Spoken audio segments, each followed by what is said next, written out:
Hello,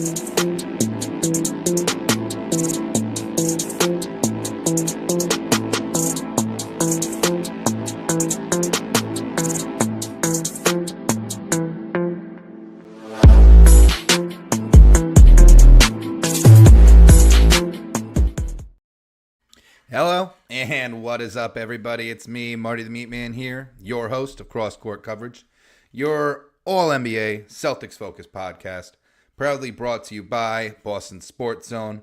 Boston Sports Zone Network, it is the place to get the coverage of all four major sports in the Boston, New England area. We have Bruins coverage, we have Patriots coverage, we have Red Sox coverage, and right here is where we have Celtics coverage. So be sure to check out the network, check out the Twitter and the YouTube, same name. It's at sportszone_boss, B-O-S, on both Twitter and YouTube to get all that content.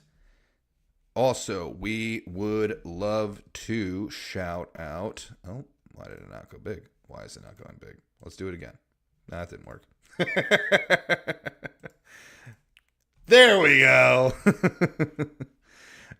Friend, sponsor, partner of the show. We have, oh, it went away. Whatever. LongShotsUSA.com. LongShotsUSA.com is the place to get your very own shot ski. If you like to party, if you want to hang out with your friends, if you want to rip some shots in a fun, interesting, conversation-starting way, this is the way to do it. Bring out your 3-part collapsible, customizable, handcrafted shot ski to any party or establishment. Well, probably not an establishment. Don't bring your own shot ski to an establishment. But, you know, your own party, your own function, and let the good times roll. So be sure to check out longshotsusa.com. And then we also have to shout out the merch store. We can run the ticker now. There it is.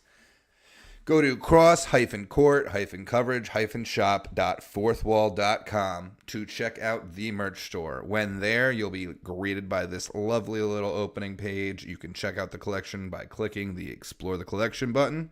You can scroll down and stay connected with us on Spotify, Apple Podcasts, Twitter, /X if you call it that. YouTube as well, so you can keep up with the podcast. But if you click the Explore Collection button, it'll take you to our products. We have stickers, mugs, t-shirts, hoodies, and hats of all different kinds, so be sure to check it out. Obviously, there is no price of entry here. There is no need to pay to watch the show. You don't owe me anything, but it'd be cool if you bought some merch. If you like the show, if you want to rep the brand, go ahead. Again, that's cross-court-coverage-shop.fourthwall.com to check that out. But that's the spiel. We have the lights on, right? We paid the bills. So let's jump into some NBA discourse because that's what we're all here for, right? I know. I say all NBA, Celtics focus. Unfortunately, when your team gets their ass kicked and get knocked out of the playoffs, the Celtics focus part is a little bit hard. We will have some conversation about some C's and what's going on with their offseason so far. But for right now, we got to focus on the NBA because we are out of round 2, ladies and gentlemen. We are in the conference finals of the playoffs. We are in the Eastern Conference Finals, the Western Conference Finals. It is Knicks versus Cavs. It is Spurs versus Thunder. We had game 1 of the Western Conference Finals last night. It was exceptional. It went to double overtime. Madness. Pure cinema. And it was beautiful. I ate up every minute of it. It was Wembanyama's show. Caruso popped off. There was a lot going on. But before we get into last night's game, I also want to, talk about some notes. I obviously wrote them before game 1. But I have some key matchups, some conversations to have about the conference finals that are going on right now. Because obviously, winner of both of these series is going to be going on to play each other in the NBA finals. So there's a lot on the line, and a lot of storylines, a lot of rhetoric, a lot of hoopla. But when we left you last, I believe the Spurs had not yet beaten out the Timberwolves. The Spurs finished that series in 6 games, and the Cavaliers had to go 7 games with the Pistons to get into the conference finals. So a little bit of, on both sides of the aisle here, on the West and the East, a little bit of a well-rested team versus a team that's had to grind through the playoffs. Let me pull my notes up right here. We'll start with the East because that's, where we Celtics fans hail from. So it's a little closer to home. The Eastern Conference Finals, though it's so long ago and though the preseason feels like it was an eternity ago, this was a matchup that a lot of people predicted. I know it doesn't feel that way. I know that the whole season and everything, with the ups and downs for all these teams that were in the playoffs, didn't make you feel like it was truly going to be a Knicks Cavaliers series, but here we are.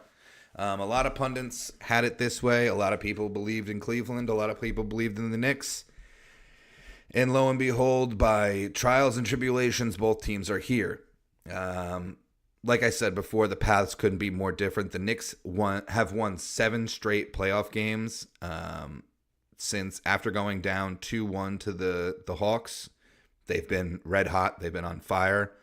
They've won those games by a combined of 185 points, which is ridiculous. The Cavaliers have not had that luck, have not had that situation. They've survived back-to-back 7-game series against both Toronto and Detroit. They had to fight and claw their way to get here. The big thing for the Knicks coming into this series, coming into this playoffs, is they've been running a lot of offense through Karl Anthony Towns. And that's been something that is a new fold, a new wrinkle in their game. Basically running point cat, which stretches the offense and confuses a lot of defenses. But I do think that the Cavaliers have a good matchup for Karl to answer the point cat situation, and that is Evan Mobley. I think that the Evan Mobley and Karl Anthony Towns matchup will be the defining matchup in this series. Mobley, former defender of the year last year. He's capable of disrupting New York's offense by, strangling, smothering Karl Anthony Towns. And that's not just rim protection. He's also good as a perimeter defender as well. They also have Jarrett Allen. So if they truly need to start, focusing on rim defense, they have him to pull up or play together with Evan Mobley. So I think that the Cavaliers are in a good situation to handle this wrinkle, this fold that the Knicks have added in this postseason. Brunson is still Brunson. Jaylen Brunson has been a resurgence for New York Knicks fans, has been a god in New York City, and has been fulfilling destiny. And if the Knicks win the goddamn title, every kid for the next 20 years that comes out of New York is either going to be named Jaylen or Brunson, because that's how New Yorkers operate. So for the sake of the world, let's not have that happen. But he's been phenomenal in these playoffs. You have guards in James Harden and in Donovan Mitchell who are not true defenders, who are not truly two-way ball players. And it's going to be hard to stop a Jalen Brunson who's got a head of steam, who's on fire. But I think that the supporting cast around the Cavaliers, not necessarily their stars, and not necessarily Mobley or Jarrett Allen. I don't think that they have the speed or size to compete with Jalen Brunson down on the perimeter or on a drive or anything like that. A huge X factor in this matchup is going to be OG Anunoby. He has been out, I think, for the better part of the last series with a pulled hamstring.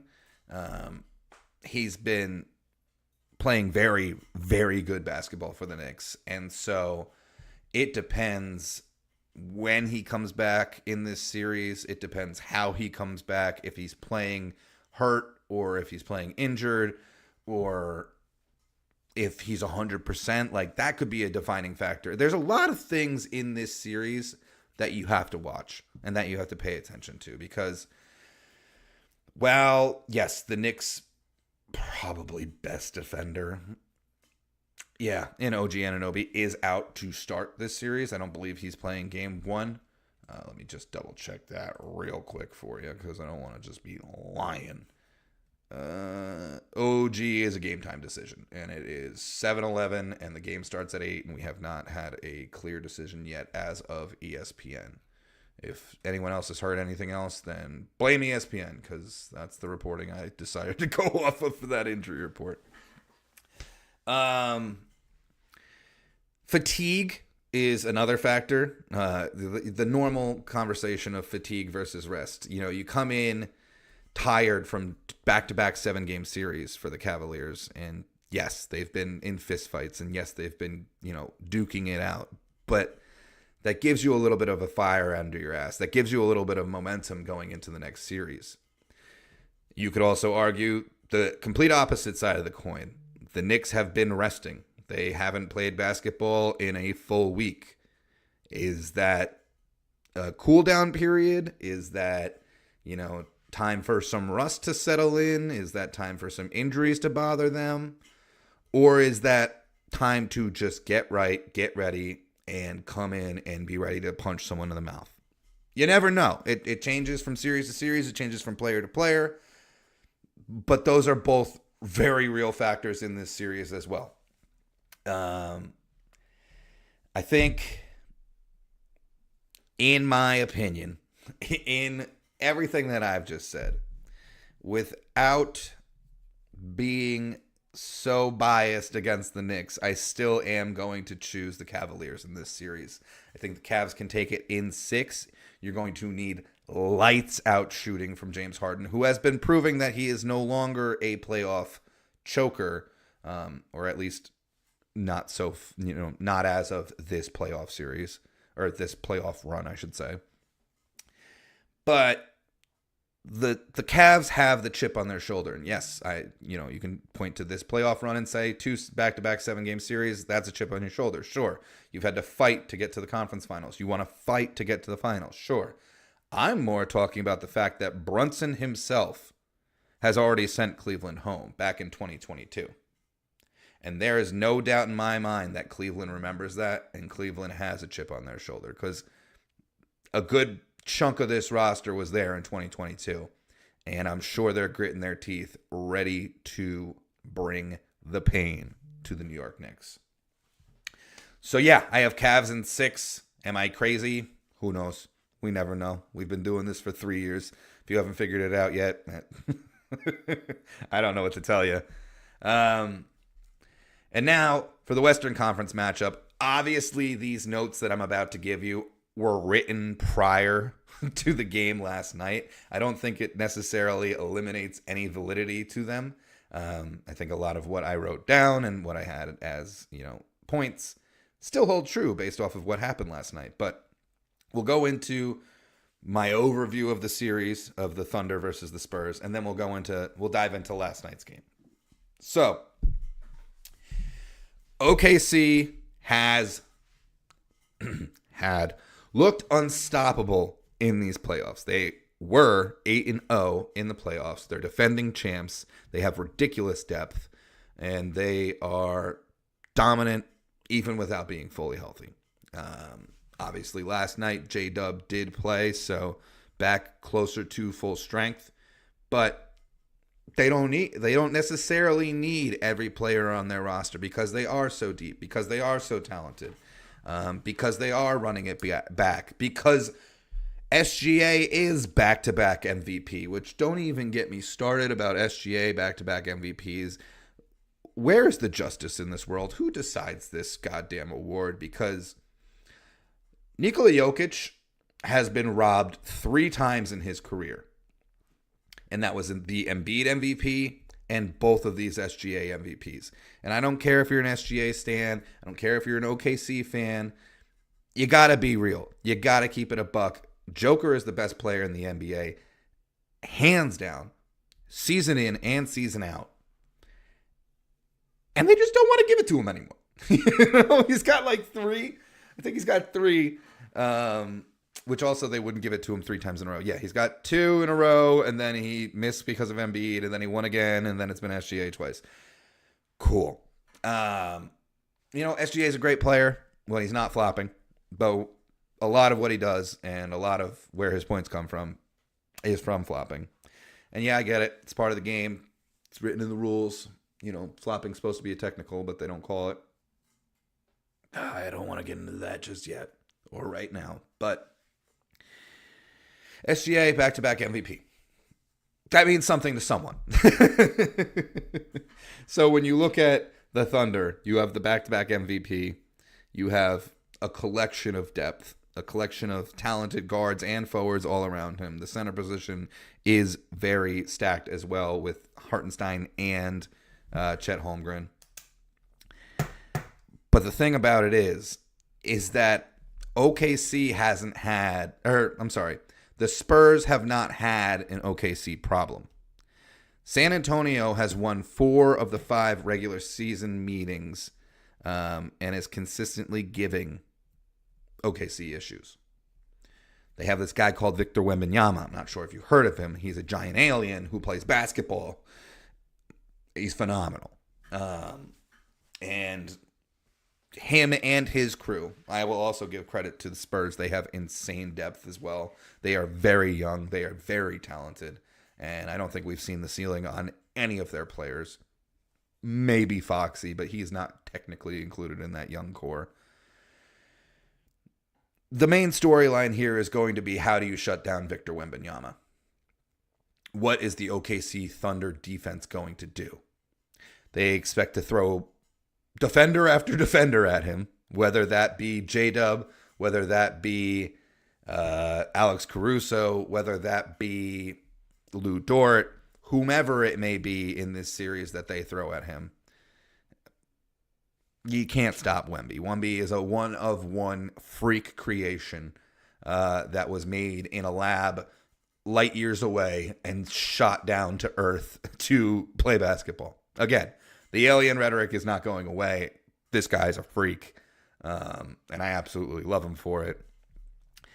There is no such thing as a Wemby stopper, is basically what I'm saying. You can draw up the best defenses. You could have great matchups. You could have a great setup and a great plan.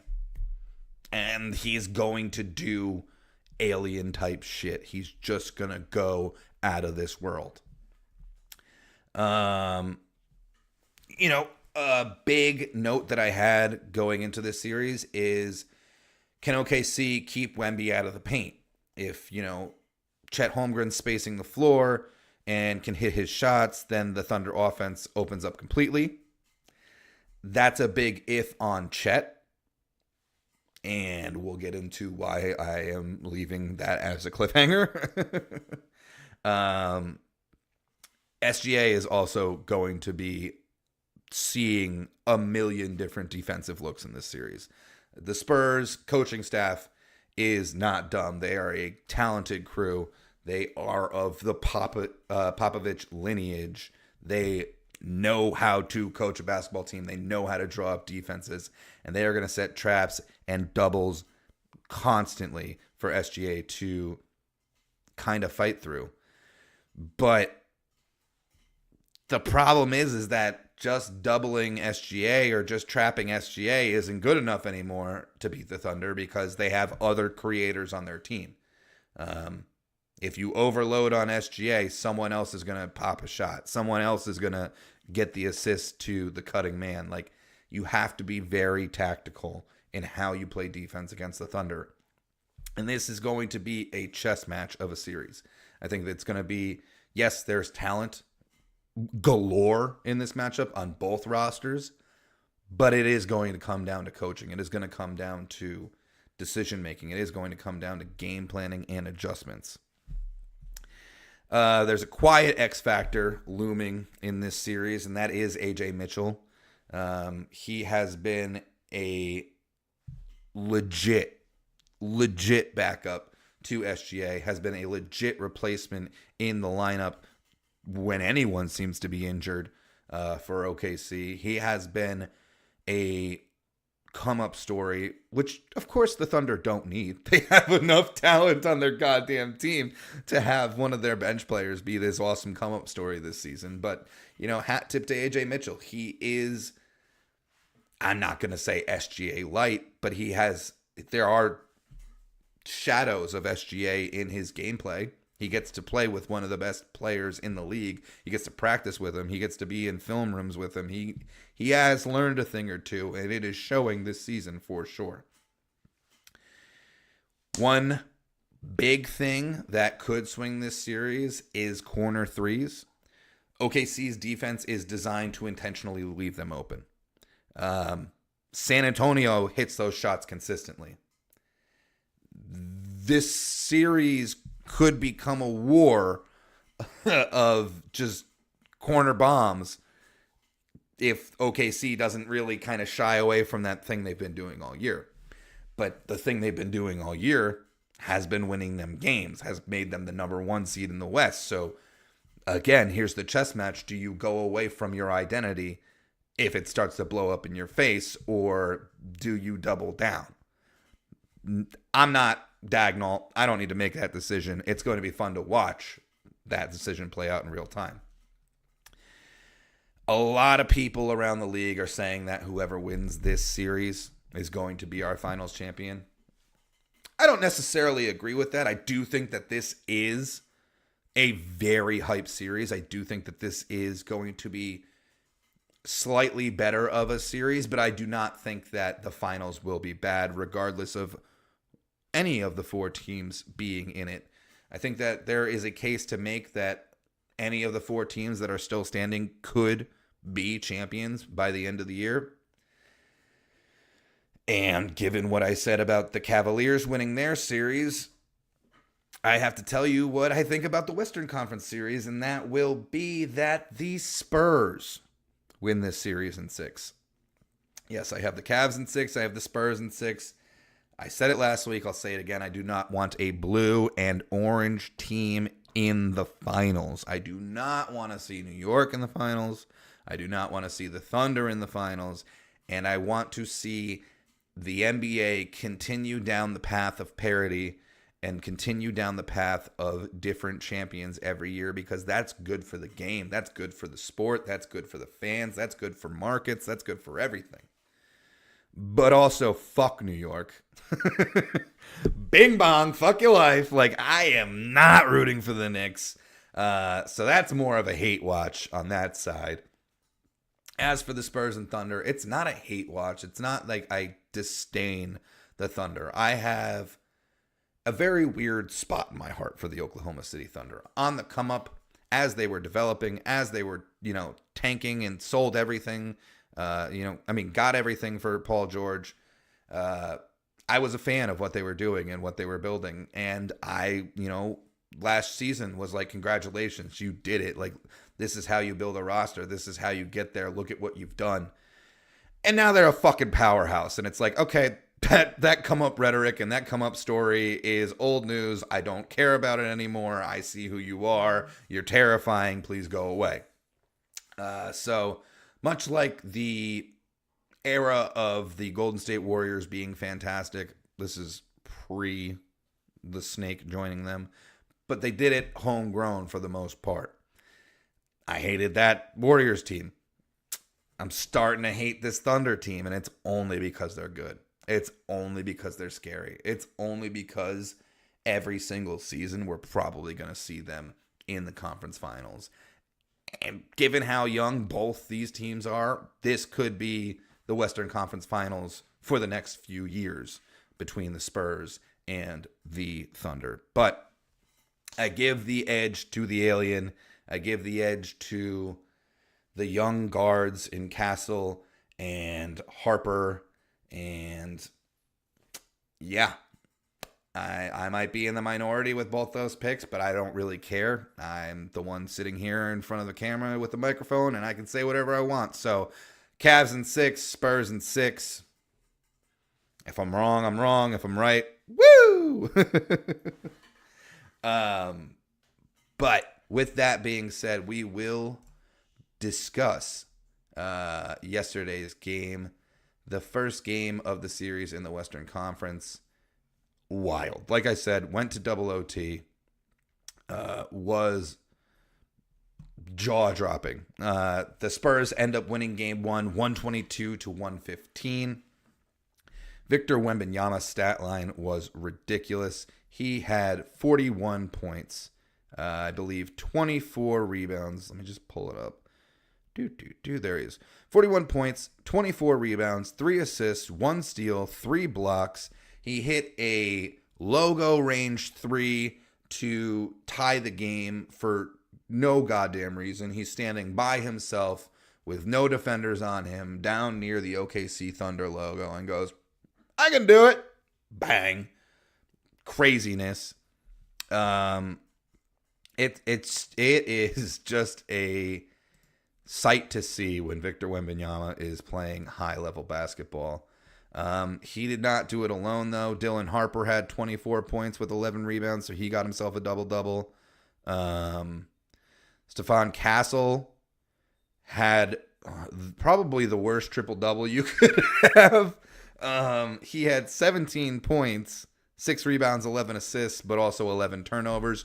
You do not want 11 turnovers in a playoff game. You do not want 11. Like, just because you won, that should never happen again. That's egg on Steph Castle's face, but, I'm sure he'll get that right. Let's see. Anyone else with spectacular performances for the Spurs? I mean, no, everyone else did their job. Everyone else was consistent. It really was a Victor Wembanyama show in game 1. Dylan Harper also doing the Lord's work with 7 steals. Can't forget that. So the defense was a little bit suffocating against OKC. On OKC's side of the ball, SGA had 24 points. He had 3 rebounds, 12 assists. He did have 4 turnovers himself. He had 5 steals himself and 1 block. The big problem was Chet Holmgren, who had 8 points. Like I said, if you could have Chet Holmgren space the floor, he's going to make this offense run like a well-oiled machine. When you have him going 2 for 7 from the field, the machine is going to break down. He paired his 8 points with 8 rebounds, 1 steal and 2 blocks. Hartenstein had 2 points. He played 12 minutes. There was not a lot of Hartenstein minutes in this game. J-Dub had 26 points, 7 rebounds, 3 assists, a steal, a block. Lou Dort did fuck all.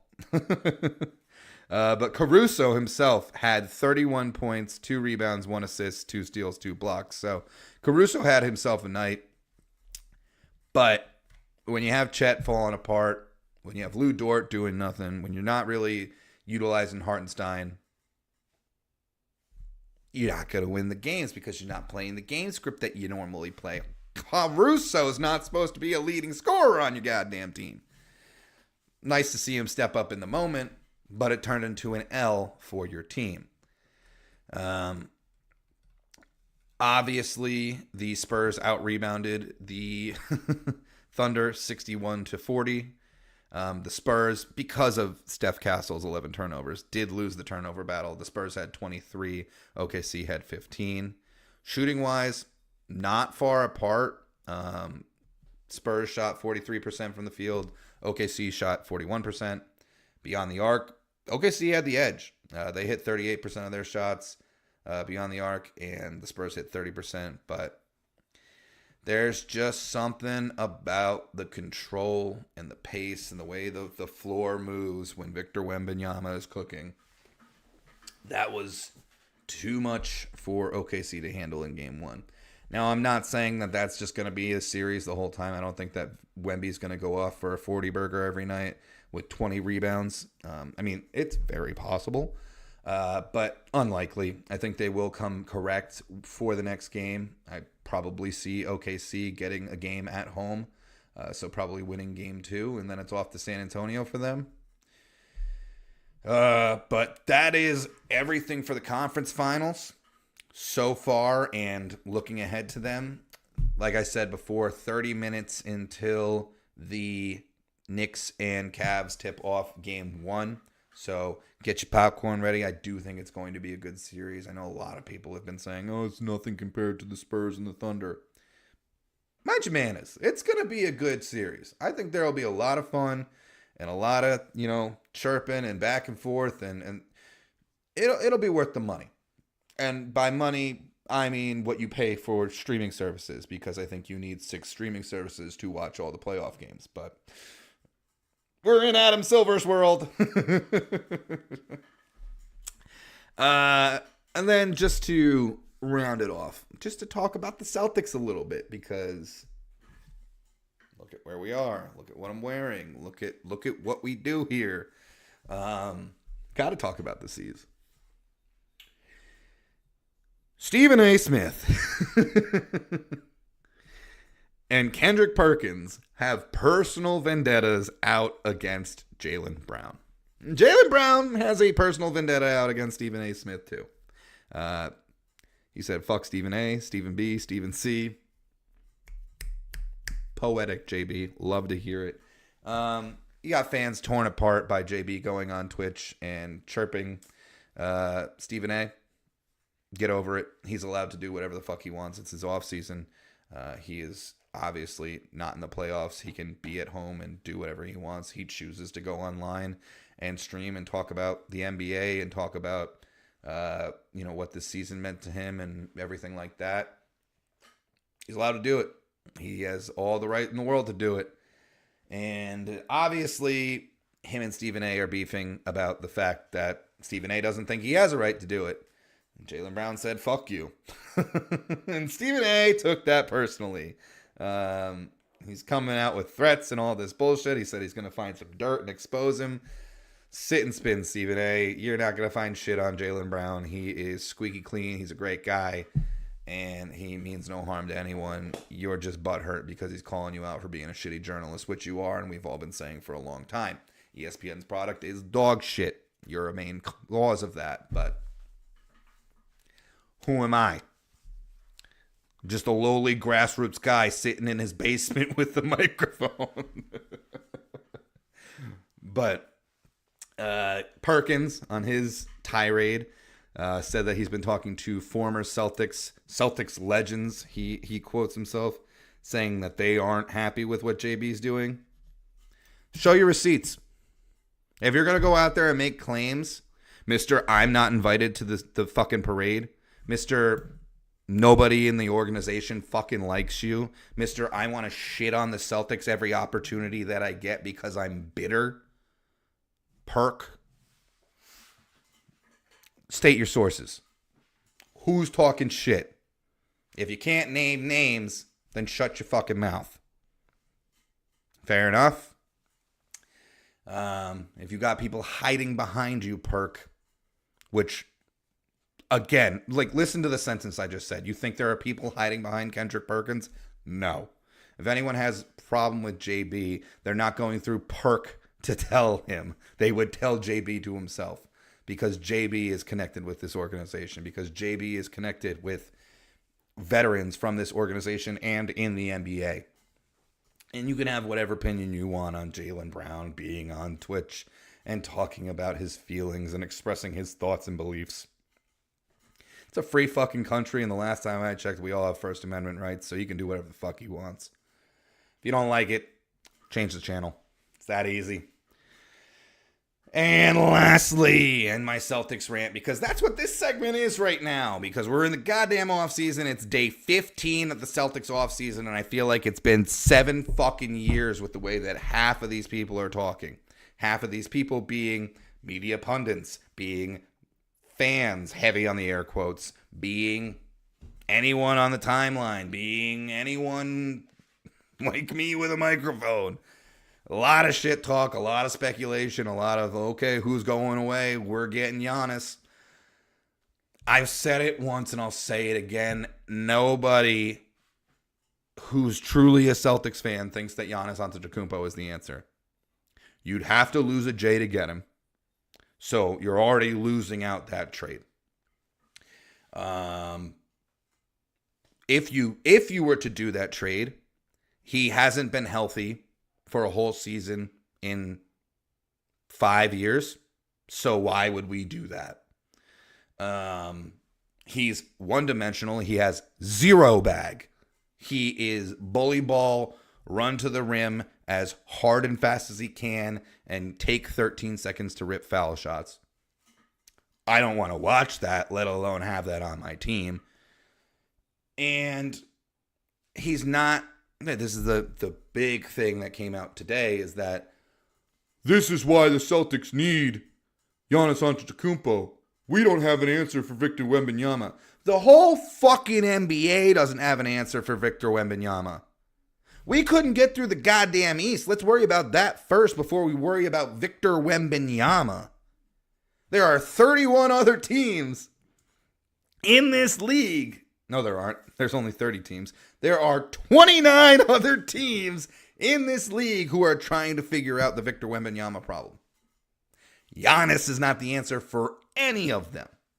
And if you believe that, you need to watch a little more tape. So I don't want to see JT shipped out for Giannis. I don't want to see JB shipped out for Giannis. I don't want to see Pritchard, Hauser, Walsh, White package shipped out for Giannis. I don't want to see Giannis on the Celtics at all. And lastly on the Giannis topic, if you keep putting this goddamn jersey, this jersey that is up in the rafters, mocked on that stupid Greek freak's goddamn face, body, whatever. You are insulting Paul Pierce. You are insulting a legend. You are insulting the '08 championship. Suck a dick. He is not going to, 1, wear 34 if he comes to the Celtics. 2, come to the fucking Celtics. And 3, your graphic design sucks. You're probably using ChatGPT. Go fuck yourself. But that's all I have to say. I am excited to see what Brad Stevens actually does in the offseason. There will be moves, but it's not going to be something that all of you idiots are like nibbling at the shitty little clickbait. It's going to be something unprecedented and no one thought of, and constructed in a, dark room under like fucking telescopes or microscopes and bullshit like that. Like, Brad's in the lab. I trust Brad. Whatever he comes up with, we roll with it. Unless it's Giannis, and I'll be a little bit pissed off at Brad, and he'll make me look like an idiot, because I literally believe in Brad we trust. I very much have the faith every offseason that this guy's going to make this team better, and he almost always does. I don't think that he's missed in the last 3 offseasons. So, whatever Brad's going to do, we don't know. You won't know until the news breaks, because that's how the Celtics operation works. They keep their mouths shut. Everything is whispers. Everything is behind the scenes until the news breaks. And when the news breaks, it's broke, meaning it came out. It happened. It's not going to be like a little leak or a little rumor. No, you're going to know. So, with all that being said, and with my conference finals spiels, that is the show for this week. And the only thing left to do is sign this son of a bitch off. So, as always and forever and always, I forgot my own goddamn tagline there. As always and forever and always, I am Marty the Meatman. You are the wonderful, amazing, and I am oh so grateful for you listeners and viewers. Together we are cross-court coverage. Celtics offseason, day 15. We are losing sanity on the ship. Please send help. It's going to be a long offseason, ladies and gentlemen. But if you got faith in your heart, you got some hope in your heart, then you know the goddamn mantra. And just because we got eliminated this year doesn't mean we're not going for Banner 19 next year. And if you believe that, then you say it with me, because as always, it is go Celtics or go fuck yourself. Peace.